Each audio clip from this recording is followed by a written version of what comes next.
میں تبلیغ دین پر تم سے کوئی اجر نہیں مانگتا، الا المودۃ فی القربى، بس میرے قریبیوں سے پیار کرتے رہنا، میرے قریبیوں سے محبت کرنا، پیار کرنا قریبیوں سے۔ یہ علی المرتضیٰ ہیں، یہ فاطمہ ہیں، یہ ان کا خاندان ہے، یہ ختیجہ ہیں، یہ عائشہ ہیں، یہ میمونہ ہیں، یہ حفصہ ہیں، ان سے پیار کرنا، میرے قریبیوں سے محبت کرنا۔ ہمارے دلوں میں حضور کی اولاد کا پیار ہونا چاہیے، طبیعتوں میں احترام ہونا چاہیے، ہمارا مزاج، ہمارا دل ان کے لیے دھڑکنا چاہیے، ہمارے لہجے، ہمارے انداز ہمیشہ ان کے حق میں نرم ہونے چاہیے۔ میں کہہ چکا ہوں سید کا صرف عقیدہ ٹھیک ہونا شرط ہے، باقی آپ تحقیق اور تفتیش میں نہ پڑیں، وہ جانے رب جانے۔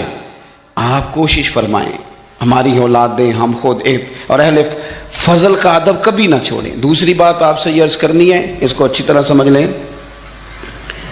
کہ قومیں اپنے اسلاف سے بڑی ہوتی ہیں ہمیشہ، بڑا ہم ہوتا ہی وہ ہے جس کا کوئی بڑا ہوتا ہے، جس کا کوئی بڑا نہیں ہوتا وہ کبھی بھی بڑا۔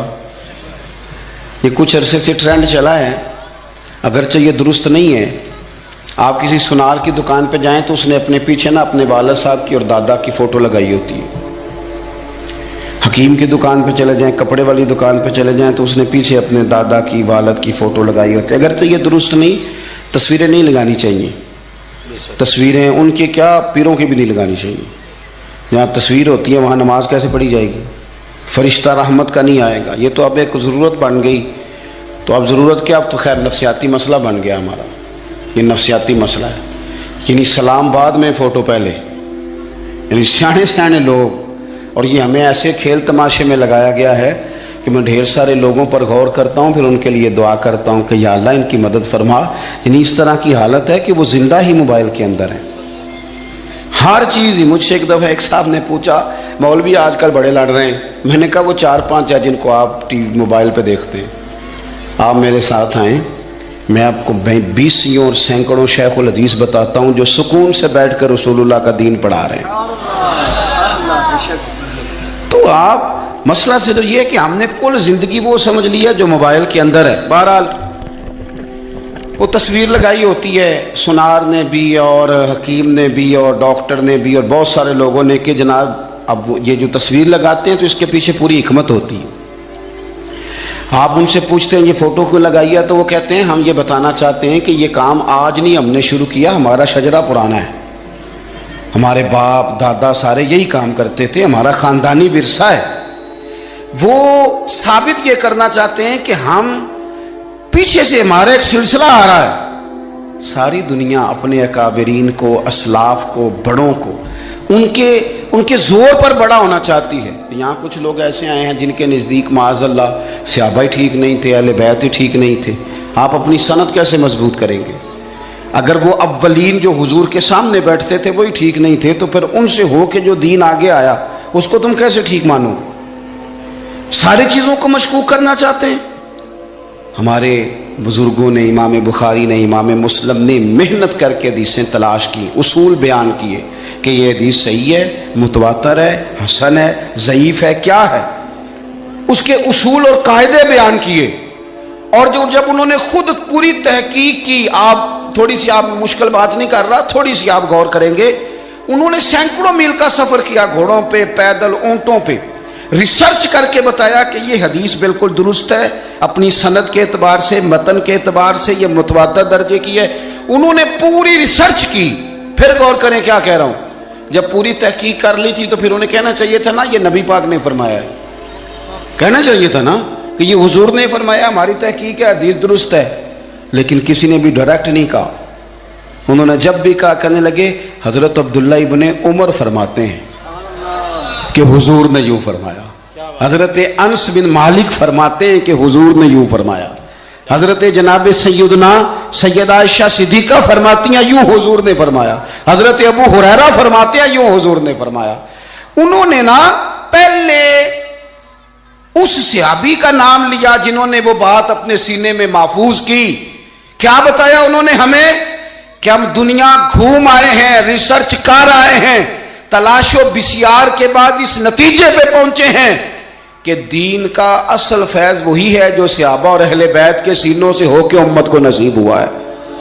اصل فیضان وہ ہے جو وہاں سے ہو کے آیا ہے۔ تو ایک بات تو یہ کہ اہل فضل کی عظمت، اور دوسری بات کہ اپنے اکابرین کے ساتھ جوڑ کے رہنا، اور تیسری بات حضرت سیدنا امام حسین، حضرت امام حسن رضی اللہ تعالی عنہما، ان دو شہزادوں سے نا نبی پاک صلی اللہ علیہ وسلم نے جو محبت فرمائی ہے نا، وہ بھی بڑی قابل دید ہے۔ حضور نے جو ان سے پیار کیا ہے، کچھ لوگ ایسے ہوتے ہیں کہ جن سے انسان جب پیار کرتا ہے، محبت کرتا ہے، تو وہ بات نا دور دور نکل جاتی ہے، بات پھیل جاتی ہے۔ ان کے ساتھ نا میرے نبی پاک کا خصوصی لگاؤ ہے۔ اس کا مطلب یہ نہیں کہ ہر نانا ہی اپنے نواسے سے پیار کرتا ہے، یہ معنی نہیں۔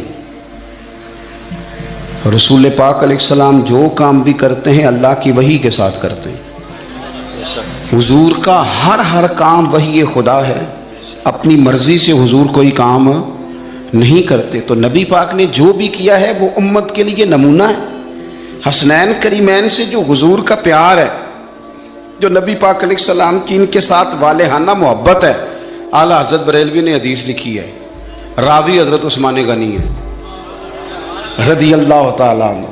حضور سید عالم صلی اللہ تعالیٰ علیہ وآلہ وسلم نے نا گھر میں پیغام بھیجا، فرمایا فاطمہ سے کہو ذرا حسن حسین کو تو بھیجے۔ یہ سارا دن ہی حضور کے پاس رہتے ہیں، سارا دن ہی، لیکن وہ جو والہانہ پن ہے، جو محبت ہے، جو ان کے ساتھ محبوب کا خاص لگاؤ ہے، سیدہ سے کہو ذرا شہزادوں کو بھیجے، تھوڑی سی دیر ہو گئی آنے میں۔ اعلیٰ حضرت فرماتے ہیں یوں لگتا جیسے سیدہ فاطمہ کپڑے نہیں ماں بدلنے لگتی بچوں کے، خوشبو نہیں لگانے لگتی، تھوڑی تیاری میں دیر ہو گئی تو محبوب نے نظریں جمائی ہیں اس حجرے کی طرف جہاں سے امام حسن اور حسین نے آنا ہے۔ رحمت کے عجب ہی جمیلے ہیں، حسنین یہاں پر کھیلے ہیں۔ تو دونوں شہزادوں جب دروازہ کھلا تو حضرت عثمان غنی کہتے ہیں بچے جب نکلے نا دونوں، تو یہ کوئی 10 15 50 100 میل دور سے تھوڑی آ رہے ہیں، تو یہیں رہتے ہیں۔ محبوب کے قرب خاص میں انہیں سایہ کرم ہر وقت نصیب ہے، لیکن نبی کریم علیہ السلام کا جو والہانہ پن ہے، جو ان کے ساتھ حضور کا رشتہ محبت ہے، جیسے ہی دونوں شہزادے آئے، حضرت عثمان غنی فرماتے ہیں محبوب نے مقدس گھٹنے زمین پہ رکھ دیے اور دونوں بازو کھول دیے۔ ایک شہزادہ اس سینے سے لگ گیا اس کندھے سے، ایک اس کندھے سے لگ گیا۔ اور پہلے بھی حضور پیار کرتے تھے، پر آج تو رخ ہی بدل گیا بات کا۔ اللہ کے پیارے حبیب علیہ الصلوۃ والسلام فرمانے لگے اے اللہ، یہ دونوں شہزادے کندھے سے لگے ہوئے، حضور فرمانے لگے اے اللہ میں ان دونوں سے محبت کرتا ہوں، تو بھی ان سے محبت فرما۔ اور کہا اے اللہ جو جو میرے حسن حسین سے محبت کرے تو ان سب سے محبت فرما، تو ان سب سے پیار کر جو میرے حسنین سے پیار کرے۔ اللہ کے پیارے محبوب علیہ السلام کی محبت جب حضور کو، بھائی جس چیز کی طرف محبوب نے ایک دفعہ دیکھا ہے نا، وہ غار ثور میں حضور ایک دفعہ گئے ہیں، 3 دن قیام کیا ایک دفعہ گئے، تو ہمارا تو کئی بار جانے کو دل کرتا ہے۔ جہاں حضور تھوڑی دیر قیام فرمائیں اس جگہ سے پیار ہو جاتا ہے، اور جن شہزادوں سے حضور اس والہانہ انداز میں پیار کریں، ان کی محبت، ان کا پیار ہمارے دلوں میں ہونا چاہیے، اور کچھ نہ ہمارے جذبات ہونے چاہیے، کچھ ہمارے جذبات میں والہانہ پن ہونا چاہیے ان شہزادوں کے لیے۔ آج کل نا ہمارے ہاں دور ہے تقریروں کا، پوسٹیں لگانے کا، اپنی اپنی رائے، اور ویسے بھی جو ہم لکھ رہے ہوتے ہیں، جو بول رہے ہوتے ہیں، وہ اپنے لیے نہیں ہوتا الا ماشاءاللہ، وہ تو سامنے والے کے لیے ہوتا ہے۔ تو حضرت مجدد الفسانی رحمۃ اللہ علیہ کے حالات پہ ایک سیرت نگار نے لکھا ہے کہ آپ نے ایک شخص کو نا اپنے سلسلہ نقشبندیہ میں اجازت دی کہ اب آپ بھی آگے اللہ اللہ بتائیں، تربیت کریں، یہی طریقہ ہوتا تھا۔ تو ان کو خلافت دے دی، اب وہ سلسلہ طریقت میں آگے اشاعت سلسلہ کا کام کریں گے۔ کچھ عرصے کے بعد وہ خلیفہ صاحب نے حضرت شیخ کو خط لکھا تو کہنے لگے حضور آپ نے فقیر کو اجازت دی تھی، اب میں تقریر بھی کرتا ہوں، تدریس بھی کرتا ہوں، تصنیف بھی کرتا ہوں۔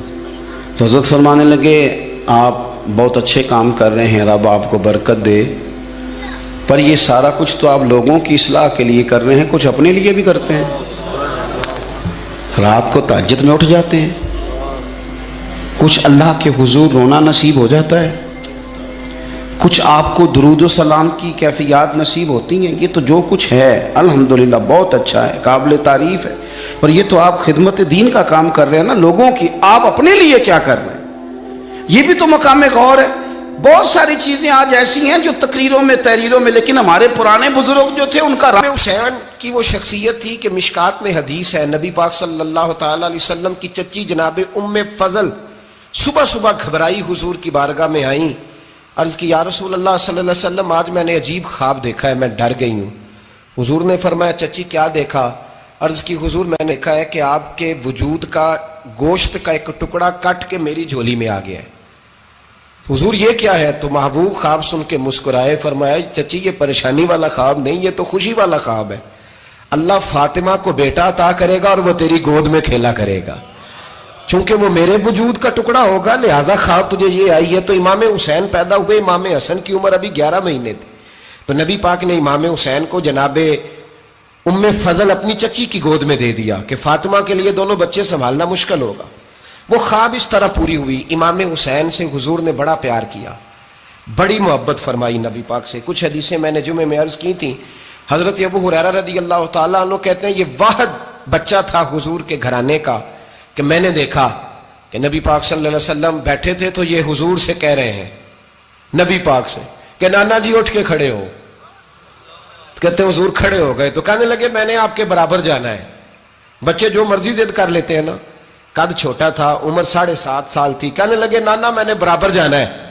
تو نبی پاک صلی اللہ علیہ وسلم نے ہاتھ پکڑ لیے، فرمایا چل پھر ہو جا برابر. تو حضرت ابو ہریرہ کہتے ہیں انہوں نے حضور نے ہاتھ پکڑے اوپر کھینچا تو امام حسین نے پہلے اپنے پیر حضور کے گھٹنوں پہ رکھے، پھر نبی پاک کے سینے پہ رکھے. اور جب ان کا قد سر تھوڑا سا حضور سے اونچا ہو گیا تو محبوب فرمانے لگے چل بس کر، تو نے تو کہا تھا آپ کے برابر ہونا ہے، تو اوپر نکل گیا ہے، چل بس کر. فرماتے پھر امام حسین نے زبان باہر نکالی تو محبوب ان کی زبان چوسنے لگے، پھر ساتھ لٹا لیا اور انہیں سونگھنے لگے. تو میں نے عرض کی حضور آپ حسین کو سونگتے کیوں ہیں؟ تو فرمایا ابو ہریرہ مجھے حسین کے وجود سے جنت کی خوشبو آتی ہے، مجھے حسین کے وجود سے جنت کی. ایک دن حضور گزر رہے تھے. اصل اس طرح تھا کہ یہ نبی پاک کا حجرہ تھا. جن لوگوں کو اللہ نے مدینے کی زیارت کرائی ہے وہ جان سکتے ہیں نبی پاک کا حجرہ تھا. تو حضور کے حجرے کی اس جانب یعنی مسجد کی جو بالکل سیدھ ہے اس کی بیک میں سیدہ فاطمہ رہتی. تو حضور اکثر نہ نماز کے لیے جب نکلتے تو حضرت فاطمہ کے حجرے کے پاس سے ہو کر دوبارہ محراب میں جاتے. محبوب حجرے کے پاس سے گزرے تو امام حسین رو رہے تھے. تو حضرت فاطمہ نے کسی بات میں جھڑک دیا تو امام حسین رونے لگے. تو نبی پاک نماز کے لیے گئے تو واپس لوٹ آئے اور واپس تشریف لا کے کہا فاطمہ حسین کو کیا ہوا؟ عرض کی یا رسول اللہ تنگ کر رہے تھے میں نے ڈانٹ دیا ہے. کیا خوبصورت جملے ہیں حدیث پاک میں. سرکار نے فرمایا فاطمہ اس کو حسین کو نہ رونے نہ دیا کر، یہ جب روتا ہے نا تو میرے دل کو تکلیف ہوتی ہے. تو بی بی صاحبہ کہتی ہیں یہ حکم آیا نبی پاک کا میرے نام، پھر میں نے ڈانٹنا چھوڑ دیا. یہ ان کے فضائل تھے کم، ان کی تربیت خود نبی پاک نے فرمائی، خود ڈیوٹی. میں کسی منطق کا میں اب تو اللہ تعالیٰ معاف کرے، پہلے ہم لوگوں کو کہتے تھے فلانی مجلس میں نہ جانا فلانی، اب تو مصیبت بن گئی ہے، جانے کی ضرورت نہیں، ہر شے موبائل میں آ گئی. مجھے بھیجتے ہیں کہتے ہیں حضرت صاحب یہ ذرا سننا، یہ ذرا سننا. کل کراچی سے کچھ مہمان آ گئے اور بچوں نے وہ کلپ سنبھال کے یہ مولوی دیکھو کیا کہتا ہے. اب آیتیں پڑھی جا رہی ہیں قرآن پاک کی، اتنا ٹکڑا یہاں سے لیتے ہیں، اتنا ٹکڑا یہاں سے لیتے ہیں اور ملا کے پتہ نہیں کون سا مکسچر بنا رہے ہیں. کسی آیت کا ترجمہ نہیں، کوئی واضح حدیث نہیں. ایسے ہوا ہوگا پھر اس کو اس سے جوڑ لیں تو کیا بنتا ہے، اتنی جمع کر لیں. یہ کون سا دین ہے جو توڑ مروڑ کے بیان کر رہے ہیں؟ کون سا مذہب ہے؟ دین تو واضح کھلی کتاب ہے.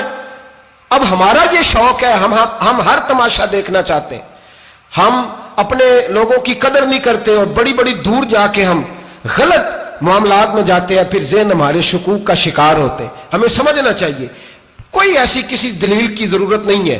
جب ان کے واضح چیزیں ان کی کتابیں میں موجود ہے، حدیث میں موجود ہے، قرآن مجید میں ان کے فضائل کھل کے موجود ہے تو دور جانے کی کیا ضرورت. حضور ان کی ٹریننگ کراتے تھے.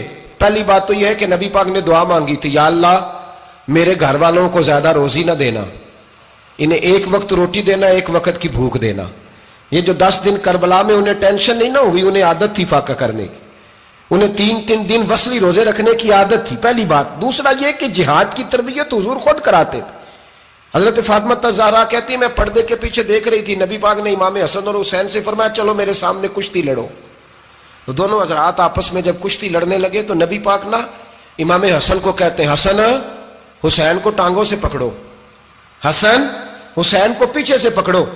جب نبی پاک بار بار امام حسن کو بتا رہے تھے تو سیدہ پیچھے سے بول پڑی، کہنے لگی یا رسول اللہ آپ چھوٹے کو بتائے، آپ بڑے کو بتا رہے ہیں۔ بڑا تو پہلے 11 مہینے بڑا ہے، تو آپ چھوٹے کو بتائے بڑے کو بتا رہے۔ تو فرمایا فاطمہ تو چپ کرنا، جو میں دیکھ رہا ہوں تو نہیں نہ دیکھ رہی، ایک کو میں بتا رہا ہوں دوسرے کو جبریل امین بتا رہے ہیں۔ تو یہ حضور نے اپنے سامنے ان کی تربیت کی۔